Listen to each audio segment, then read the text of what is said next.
Bienvenue au podcast L'entrepreneuriat authentique par Nancy Richard. Ici, chaque semaine, je partage un ingrédient secret qui m'a permis de bâtir des entreprises où les valeurs brillent autant que les résultats. Authenticité, créativité, bienveillance. Ce podcast est votre dose hebdomadaire d'inspiration pour aligner passion et profession. Ensemble, découvrons les clés pour entreprendre avec cœur, audace et un brin de rock'n'roll. Prêt à libérer votre potentiel entrepreneurial? Branchez-vous, ça commence maintenant. Et si la flexibilité était la clé pour grandir dans un monde qui change sans cesse? Et si au lieu de nous plier en deux ou de nous figer, nous choisissions de rester souples, curieux et ouverts au détour du chemin? Bonjour, ici Nancy. J'espère que vous allez bien et que vous avez passé une merveilleuse semaine. Moi, de mon côté, je me sens inspirée et dans un bel état d'esprit de mouvement cette semaine. Tu sais, vous savez, ces semaines où on sent que tout bouge, que les projets avancent, que les idées fusent de toutes parts, puis qu'on jongle entre mille responsabilités tout en restant aligné avec ce qui nous anime, ben c'est exactement ce que j'ai envie de partager avec vous aujourd'hui. C'est ce qui m'a donné envie également de parler du thème que j'ai choisi pour cet épisode. Alors, je vous souhaite cordialement la bienvenue à cet épisode du podcast L'entrepreneuriat authentique. Et cette semaine, l'ingrédient clé est la flexibilité. Alors, je vous invite à prendre votre tasse de café ou de thé, puis à faire une petite pause et pourquoi pas assise en tailleur par terre pour faire preuve de flexibilité, puis de prendre cette petite pause-là en compagnie, en ma compagnie.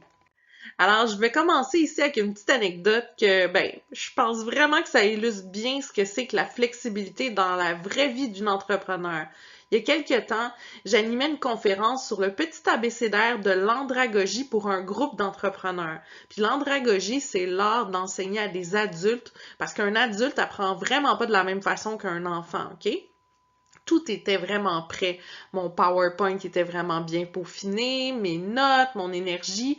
Je démarre la présentation, puis badagne, catastrophe. Le PowerPoint, il bug solide, OK? Pas capable d'afficher la moindre diapositive. Tu sais, le genre de moment où on pourrait carrément perdre pied. Ben, vous savez quoi? Ben, moi, j'ai souri. J'ai fait comme, ah, life is life, on suit le flow, on va y aller avec ça, tu sais. J'ai souri, j'ai pris une grande, grande respiration quand même, là. Tu sais, je fais pas comme, youpi, ça se passe pas comme je voulais. Puis j'ai proposé un jeu à la place au groupe de deviner ensemble lettre par lettre de l'abécédaire parce que le concept était vraiment simple. C'est que chaque lettre de l'ABC, là, de l'alphabet, si on veut, représentait un concept en lien avec l'andragogie.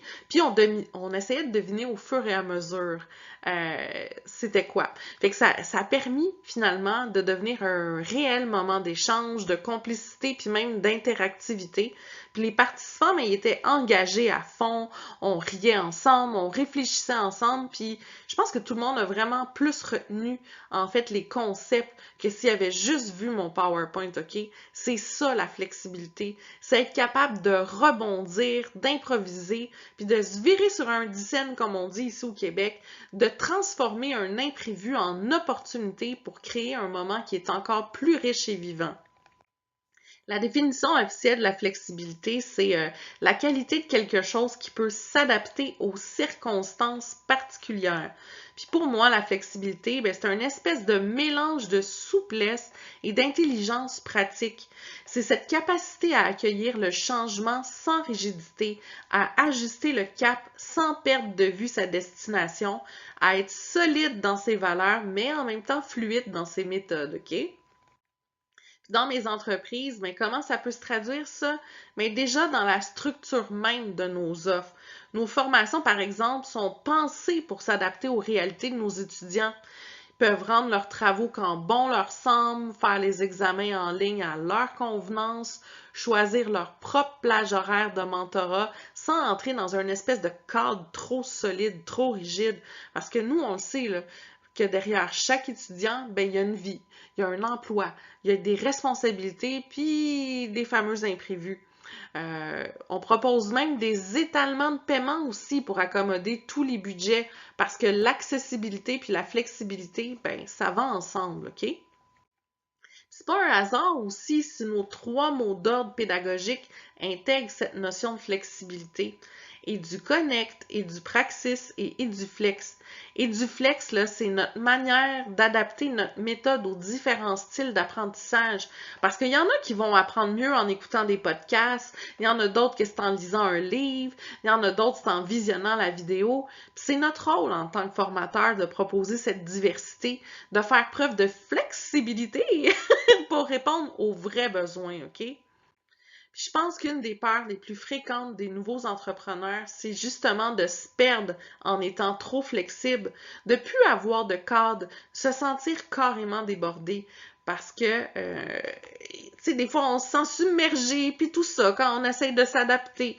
Mais moi, j'aime ça rappeler, là, qu'être flexible, ça veut pas dire être désorganisé, c'est trouver cet équilibre subtil entre structure puis spontanéité, entre planification puis adaptation. D'ailleurs, une de mes images préférées quand je parle de flexibilité, c'est de repenser à mes concours de lip sync à l'époque où je faisais encore la split. Ouais, je vous jure, j'ai déjà fait ça moi dans ma vie, la split. Aujourd'hui, je suis même plus capable de me pencher sans plier les genoux pour toucher à mes orteils. Je capote! Mais à l'époque, en fait, j'étais une vraie boule d'énergie flexible, OK? C'est ça aussi l'entrepreneuriat, c'est savoir quand se donner à fond, puis quand s'écouter, puis quand se reposer, quand changer de posture ou quand se réinventer, OK? Puis je vous partage maintenant la citation inspirante de la semaine. Être flexible, c'est être prêt à changer rapidement et efficacement lorsque les circonstances l'exigent. C'est de John C. Maxwell. Ce que j'aime dans cette citation, c'est qu'elle nous invite à voir la flexibilité non pas comme un signe de faiblesse, mais comme une vraie force, un levier pour avancer, un atout pour relever les défis avec agilité. Puis maintenant, le mantra de la semaine, une douce force à répéter quand tout bouge autour de vous. Je me plie sans me briser, je m'adapte sans me perdre. La flexibilité, c'est une sagesse discrète. Ce mantra-là, là, il va nous rappeler qu'être flexible, c'est pas se sentir trahi, ni s'effacer. C'est accueillir le changement comme une danse, comme le roseau qui ploie sous le vent. On apprend à nous adapter sans perdre notre essence. La flexibilité, c'est une force qui nous garde vivants, curieux, capables de transformer chaque obstacle en apprentissage. Puis dans notre quotidien, là, à l'école Cybelle, mais la flexibilité, c'est aussi ce courriel-là dédié que nous avons pour nos étudiants afin de leur répondre rapidement. C'est aussi le support technique qui est toujours ouvert avec Rémi, Del, puis moi aussi, qu'on fait ça à tour de rôle, même quand l'école est fermée pour se donner des petits répits. La flexibilité, enfin, là, c'est une attitude, c'est se donner la permission de changer de cap quand c'est nécessaire. C'est savoir reconnaître les moments où il faut ajuster ses actions, ses offres, sa manière de faire carrément. C'est aussi être à l'écoute des autres et de soi. Parce que pour moi, être flexible, c'est pas seulement répondre aux besoins des autres, c'est aussi être capable de s'ajuster à ses propres besoins, à ses propres limites. Savoir dire, aujourd'hui, je fais une pause. Aujourd'hui, je revois mes priorités. Puis avant de conclure, j'aimerais vous inviter à réfléchir à ceci, OK? Dans votre entreprise ou dans vos projets, là, où pourriez-vous introduire un petit peu plus de flexibilité? Où pourriez-vous alléger votre cadre pour y entrer plus de souffle, plus de mouvement, plus de possibilités? Puis je vous assure que ce simple exercice de réflexion peut vraiment ouvrir des portes insoupçonnées. Alors, la semaine prochaine, on va parler d'un ingrédient qui est tout aussi précieux, la gentillesse. Parce que derrière la flexibilité, derrière cette capacité à s'adapter, se cache aussi un regard bienveillant sur soi, sur les autres, sur le monde. Alors, je vous souhaite maintenant une semaine souple, inspirée et remplie de découvertes. J'espère que votre tasse de votre précieux breuvage est terminée. La mienne, oui. Et je repars maintenant pour une semaine toute flexible. Hein? On se laisse porter avec qu'est-ce qui se présente à moi. Alors, je vous souhaite de faire de même. Ciao, ciao! Pour de plus amples informations concernant mes entreprises ou mes services, vous pouvez visiter mon site web nancy-richard.com.